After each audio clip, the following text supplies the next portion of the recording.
அன்புள்ள தமிழ்ச் சொந்தங்களுக்கு டக்ஸில்லா தமிழின் வணக்கங்கள். 11ஆம் வகுப்பு இயல் 9 கவிதைப் பேழை. தொலைந்து போனவர்கள். இயற்றியவர் அப்துல் ரகுமான். இச்செய்யுள் பகுதியிலுள்ள மனப்பாடப் பாடலை இசைப்பாடல் வழியாக பாடலாம். வாங்க மாணவர்களே.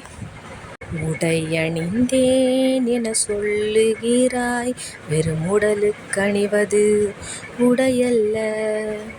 விடையைக் கண்டேன் என்றுரைத்தாய், ஒரு வினாவாய் நீயே நிற்கின்றாய். தின்றேன் என்பாய், அணு அணுவாய் உனைத் தின்னும் பசிகளுக்கிரையாவாய். வென்றேன் என்பர் மனிதரெல்லாம், வெறும் வெற்றியிலேதான் தோற்கின்றார். நான் என்பாய், அது நீ இல்லை, வெறும் நாடக வசனம் பேசுகிறாய். ஏன் என்பாய், இது கேள்வி இல்லை, அந்த ஏன் என்னும் ஒளியில் உனைத் தேடு.